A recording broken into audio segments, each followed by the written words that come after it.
How can ChatGPT make us better writers? It can certainly help us to be more prolific, but can it help us improve our writing, help us produce higher quality work, writing we can be proud of? ChatGPT can help us become a better writer by providing guidance and explanations of various literary terms, such as alliteration, polyptyton, antithesis, synesthesia, and tricolon.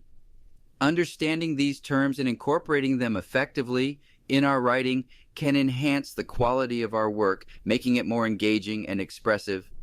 Let's begin with alliteration. Alliterations create a rhythmic and musical effect, making our writing more memorable and appealing. J.R.R. Tolkien used it in his book, The Hobbit. In a hole in the ground there lived a hobbit.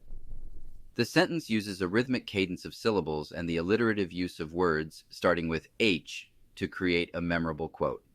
Our brains love patterns, and when a sound is repeated twice, or better yet, 3 times, our brain has a natural affinity for that particular sentence or passage. Polyptyton takes advantage of this aspect by using words that have the same root but different meanings or forms. The things you own end up owning you.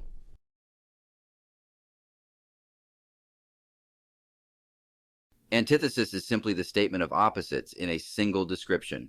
The paradox of how 2 opposite aspects can be true at the same time tickles our cognition, and we find it intriguing.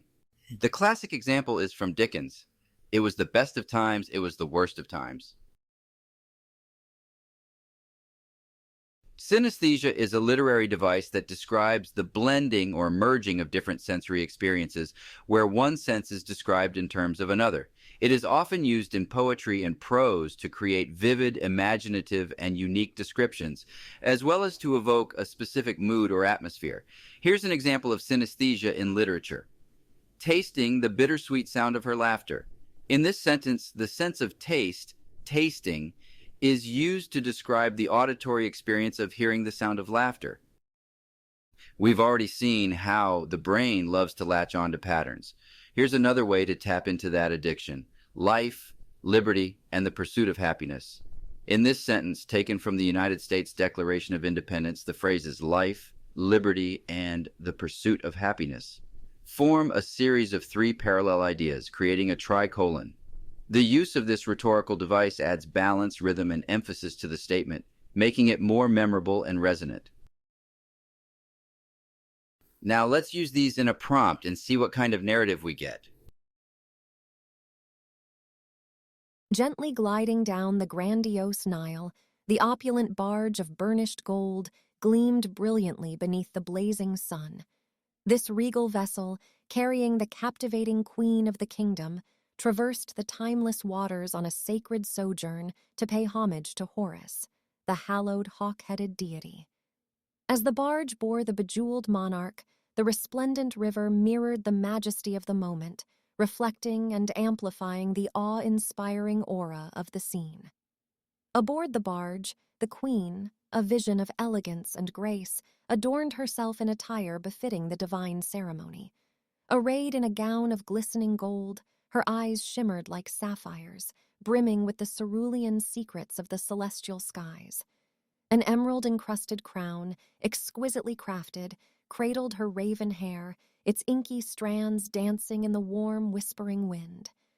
A symphony of sweet-smelling scents suffused the air, as fragrant flowers festooned the floating palace, their petals pirouetting in the breeze, offering olfactory odes to the gods. The tender touch of the wind intertwined with the harmonious hum of the barge, creating a synesthetic sensation that echoed the divine nature of the voyage.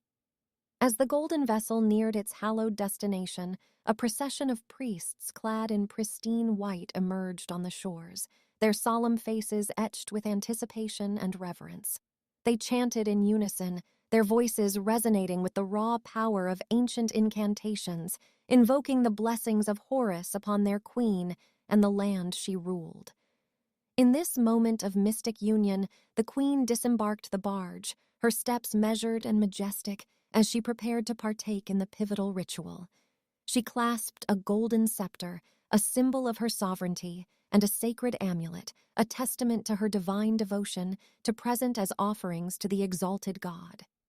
With profound poise, the queen raised her resolute gaze to the heavens, her heart swelling with the pride of her people, the power of her position, and the promise of divine protection. In the presence of Horus, she would honor her duty, her destiny, and her divine mandate to rule, to reign, and to revere the gods who granted her greatness. In this riveting rite, the queen, the Nile, and the golden barge coalesced in a trickle-in of transcendent triumph, a testament to the enduring legacy of a land where gods and mortals merged, and where the sacred and the secular were eternally entwined. We could edit the prompt to limit the instances of each of the techniques and be more specific in how to craft each in order to reach an output that we were satisfied with. It's important to keep our expectations within the limits of today's technology and to realize there is always going to be a need for us to make changes in the final draft, just as with a human writer. This illustrates a few of the writing techniques that we can apply to our use of ChatGPT to make us more productive, more creative, and tailor a style that fits us. I hope this video has been of value to you. We'll be reviewing other techniques in our next video.